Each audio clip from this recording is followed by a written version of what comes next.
Now tuned into the greatest. The Run with Manny Wilson podcast. The Manny Wilson podcast.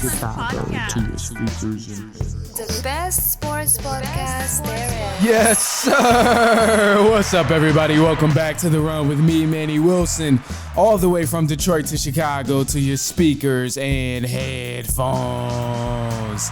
I appreciate you tuning in to the first interactive sports podcast, a community that makes sure your voice is heard. So if you hear something you agree with, you disagree with, you like, you dislike, or even if you just want to outsmart me on something I said, go ahead, shoot me a call, 219-413-9405, and we will play your take back on our next episode.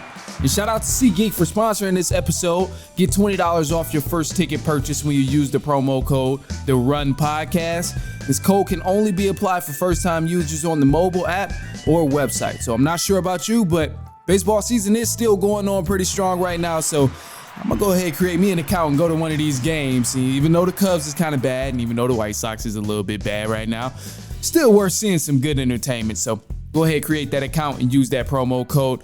Anyway, look, man, we got some stuff going on because the Cubs and the White Sox aren't the only teams that's pretty bad right now, actually, in Chicago. But there's a team that's trying to work out of it. At least the Bulls are actually trying to work out of the misery that they've been in over the past few years. And I think they're finally getting somewhere. So we've seen the Chicago Bulls. They traded their lockdown defender, Alex Caruso, for Josh Giddey to the Oklahoma City Thunder. Now, immediately, I had some ways about this, but it was reported that the Bulls traded for Josh Giddey because they wanted a guard to operate and control the offense similar to someone like Lonzo Ball. And I wasn't upset about that. To me, Lonzo Ball, it's about done. It's time to move on from that. You got to find somebody else, find a different game plan. You can't stick with the same game plan you've had since 3 years ago when you had a healthy guard, and he's no longer there. It's time for a change. Giddey, I was upset initially. I'm like, okay, you gave away a lockdown elite defender, a two-way guard who can play 94 feet and can put the ball in a hoop. I was a little nervous at first, to be honest, bro, because Caruso, I like Alex Caruso. He's an NBA champion. He gets it done on both ends of the floor. Like, I really enjoy watching this man play basketball. He's going to give effort. He's going to make sure he brings it every single night, and you got to respect that. For anybody who likes the game of basketball, you got to respect it.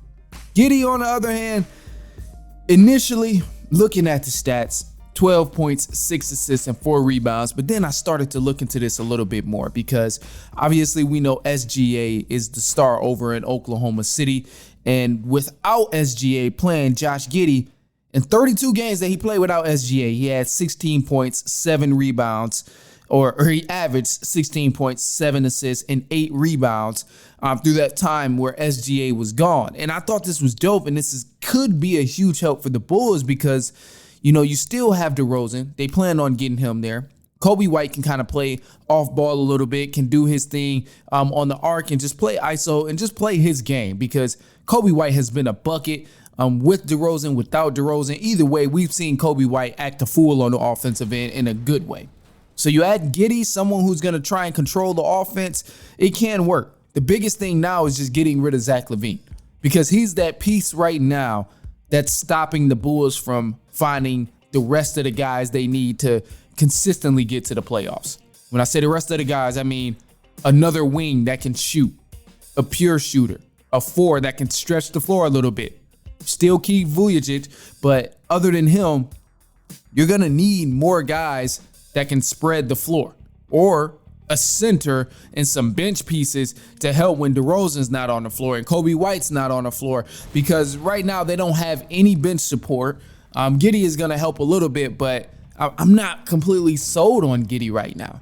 Still curious about what he can do if he has to score the ball and what he can do if he has to create an offense for the Bulls. So I'm a little still worried about the Bulls with the Giddey trade, but ultimately I think this was a solid trade. This was a solid move here, and the next step is obviously going to be trading Zach LaVine, finding some pieces there. There was some multiple reports saying that there wasn't much going on in the market for Zach LaVine. He didn't have much hype around his name and all of that, but I think getting rid of him is going to be beneficial for the long run if they can, even if you have to sacrifice just a little bit on the pieces that you gain or whoever you get in return for Zach LaVine, because it's gonna hurt you to keep him on the team rather than trading him for some smaller pieces, even if that just means draft picks and a little bit of extra change. But I mean, he's still a great player and all, and he can help a team out, but it's just not it with the Bulls anymore. It's not it with the Bulls. You want to make sure you get the best out of DeRozan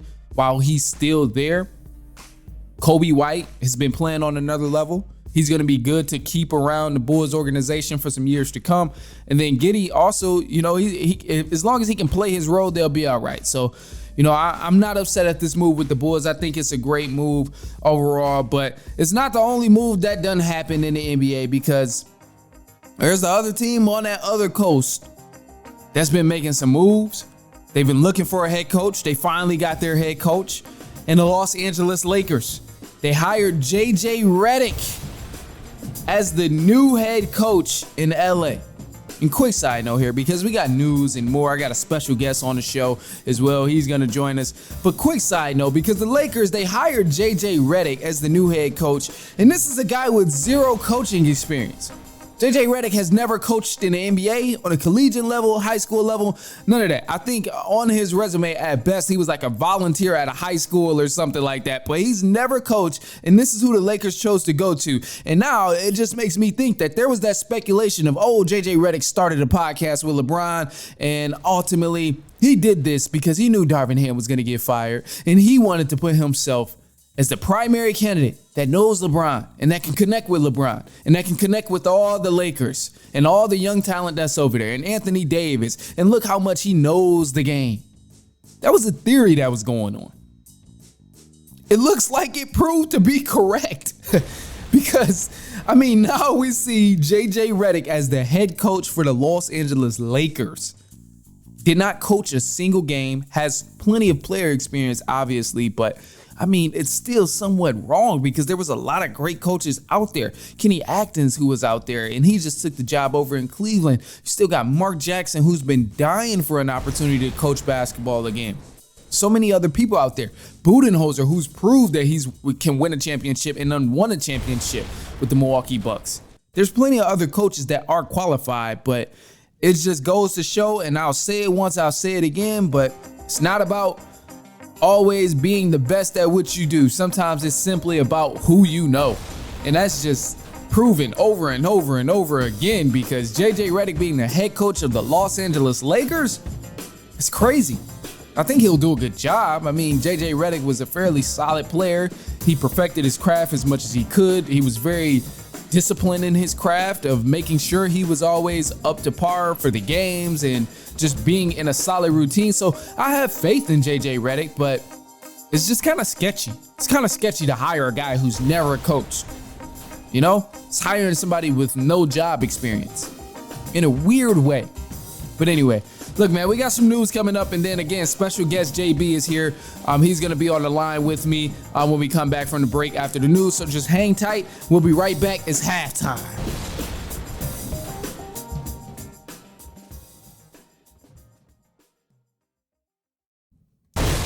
All right, let's get into it, man. News for the run. Starting off with the NHL.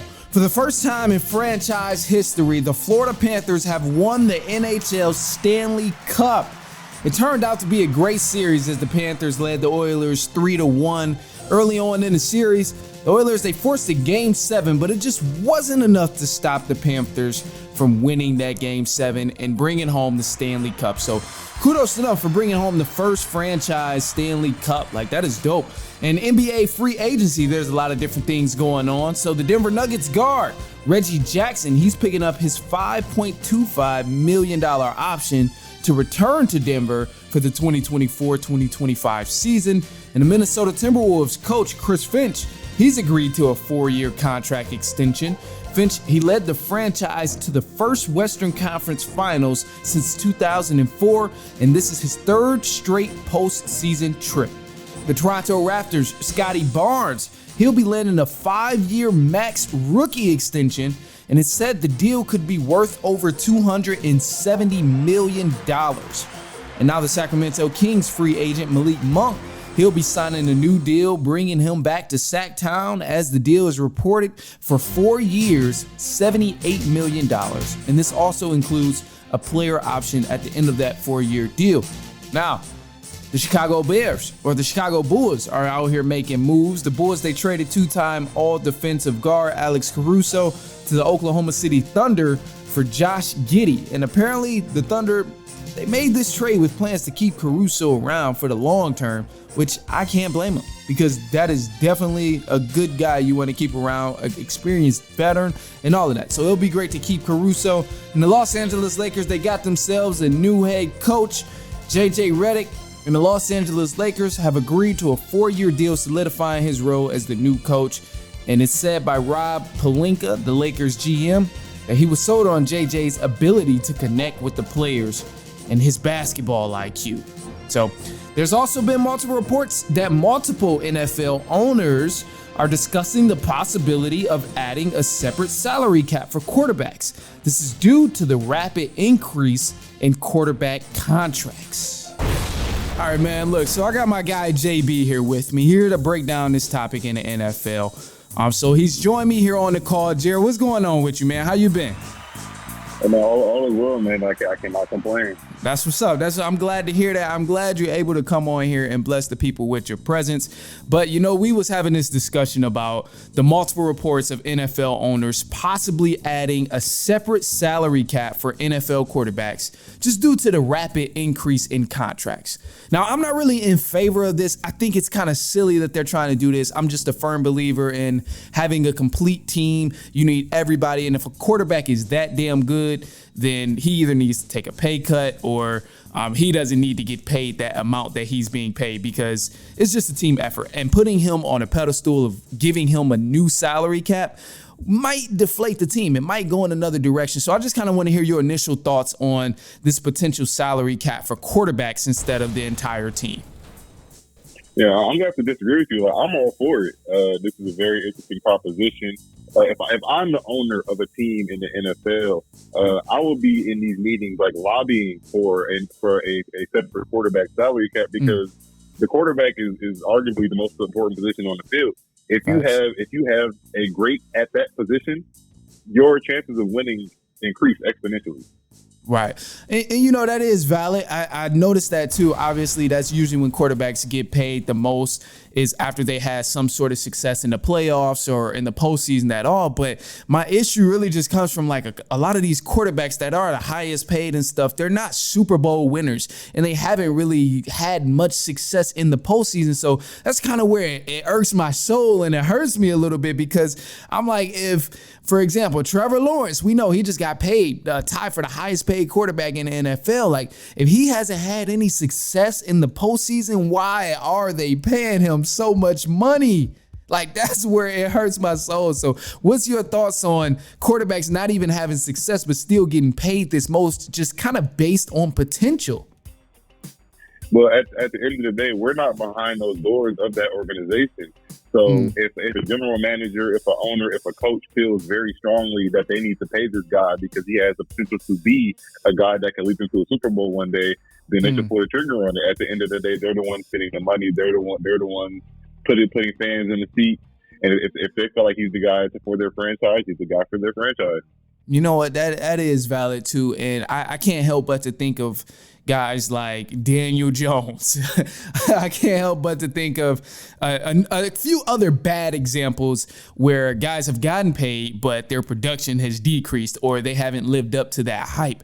And to me, like, the salary cap of a quarterback, it would be good, but think about how pissed off people would be if, you know, you pay a quarterback with a regular salary cap, like normal, everything is still how it is now, but you pay a quarterback, give him all this money, and then the production production goes down. You don't have enough money to pay all the other skill positions.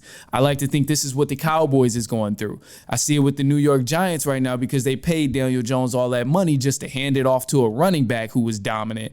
And to me, you could avoid this situation with the quarterback salary cap, maybe depending on how they looped it in, if it actually even happened. But to me, that's part of the game. Like, if you make a bad decision in that front office by paying somebody who's not really that guy, then that's on you. So that's how I've always looked at it. And I'm just, I wonder if that would change if there's a salary cap for quarterbacks specifically. Yeah, so usually like some of these top quarterbacks in the league take up around like 20 to 24% of their team salary cap. So if it is instituted in a way where that block of money does not count towards your full team salary cap, whereas that is like your face of the franchise salary cap and you're solely paying him, now you have more access to build a team around him to make him a better player, in return making him your investment and making him, well, helping him get you to the promised land. Okay, yeah, that makes sense too. And thinking about it that way, like you mentioned, 22% of quarterbacks in the NFL are taking up about 22% of the cap space.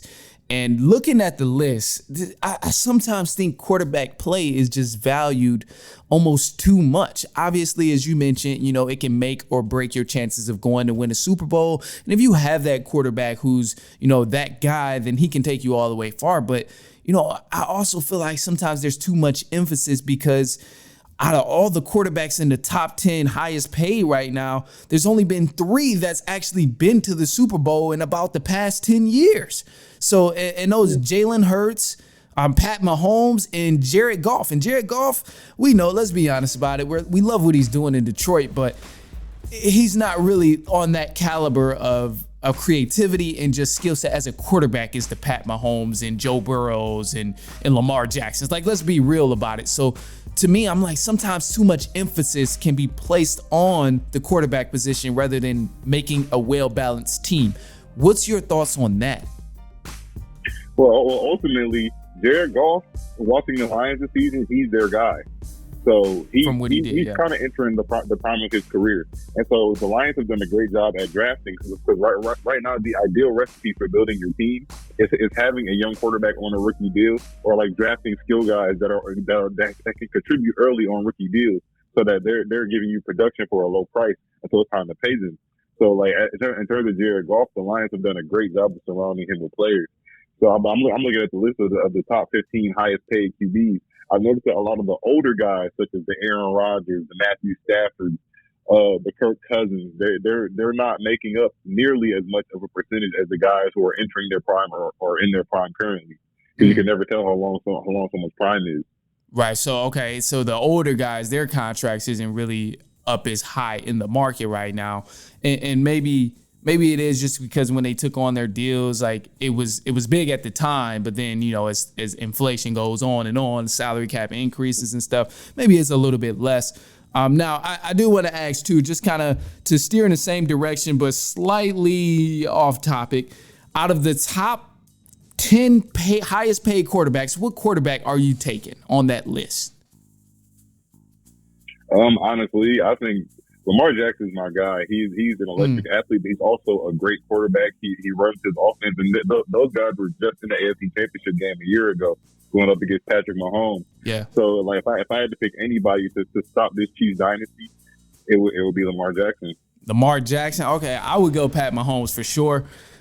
Without a doubt. I mean, to me, man, right now, Pat he's holding it down. He's the GOAT of this generation. He's that guy to beat, and he's on the team to beat. If you want to win a ring, you got to go through Patrick Mahomes. This is what it's looking like, and I'm hoping he three-peats. So I would pick that guy, Pat Mahomes for sure. And then I know how you feel about Brady a little bit personally, so I got to ask this question. I got to ask this question just a little bit. Between Pat Mahomes, Tom Brady, and Aaron Rodgers, start, bench, and cut one of those guys.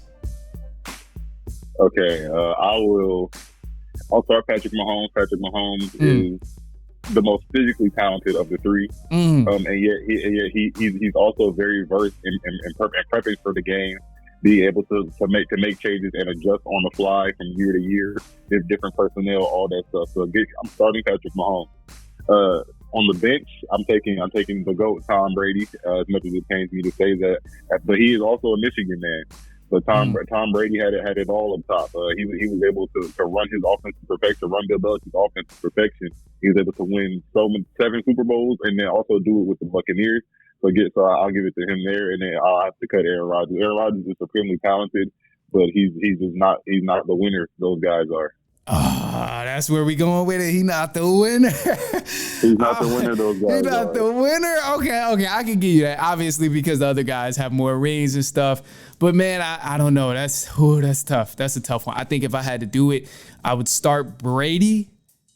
I'm Cap. I ain't even gonna do that. I would start Pat Mahomes. It would be the same thing. Start Pat Mahomes. Brady coming off the bench as the backup, and then Aaron Rodgers would be the guy who unfortunately has to get cut. But that's no disrespect to Aaron Rodgers, because we obviously know what he is. So anyway, look, man, I'm gonna go with the last question here and just leave you off with something fun, bro. You think Pat Mahomes is about to three-peat with the Chiefs right now? Man, I've seen him do it in different ways. I've seen him air the ball out around the yard. I've seen him run the ball, play defense. At the end of the day, he'll come out with a W. So I would love to see the Chiefs dynasty turn into a two-peat. I want to see it happen too, bro. I would love for it to happen. And last thing, bro, anything you want to add? I know I said that last time, but anything you want to just go ahead and add? Because I'm hoping the Chiefs win. But just regarding the salary cap and all of that stuff, any last comments just to air out while I have you here? Justin Herbert of the Chargers is now paired up with Jim Harbaugh, but he's also making $52 million a year. So I'm hoping he lives up to that deal this season. You know, I don't know how I feel about that. I seen in the draft, they kind of chose to go inside out with drafting a lineman. So I don't know how I feel about the Chargers right now. To me, they lost all of the skill guys pretty much. Justin Herbert, that $52 million, he gonna have to show us he can throw and catch by himself. So his margin for error is, I want to say small, but also too, you can't really say that because he doesn't have many weapons, you know? Yeah, but I feel like he has cemented himself as a franchise quarterback, even like taking lackluster teams to the playoffs or taking teams to the playoffs with not the greatest coaching in the world. But I think it's time for him to take that next step and become the guy everybody expects him to be and that they paid him to be. And Jim Harbaugh is going to get him there? Jim Harbaugh's going to get him there. All right. Well, hey, I'm going to hold you to it. I'm going to hold you to it this season. So when the Chargers don't make the playoffs again, just know you're going to have some questions to answer. I want you to know right now. And I'm not expecting them to make the playoffs, obviously, and all of that. But just know, I'm going to hold you to it. I'm gonna hold you to it. Any given Sunday, Mr. Wilson. Okay, bet. Well, we gonna see. But anyway, look, JB, man, I appreciate having you on, bro. I appreciate you taking your time to even come on here, of course, and chop it up with me, just about the NFL and all of that. I'm gonna definitely have to bring you back on. Because you know we gotta keep chopping it up. We gotta talk about more and more stuff. So I'm gonna have to bring you back on, of course, but. I appreciate having you, man, and I'm gonna leave my audience with this. And since I have you here, I'm gonna let you just go ahead and ride it out for the end and listen to it. I always leave with a positive note. So the positive note for me today is to think positive no matter what you do, no matter what you're going through, no matter how difficult it is, no matter how easy it is. Just make sure you always think positive and find that small little positive thing that's been going on in your day, that may go on in your day, that may happen, or just have hope with it, and just think positive no matter what you out there doing. But other than that, man, look, that's my positive note for you guys out there. But I appreciate you for tuning in. If you've been listening this whole time, you made it all the way through the episode. Of course, man, you family, like I always say. But look, until then, man, I'll be back later on next week. And so on and so on and so on.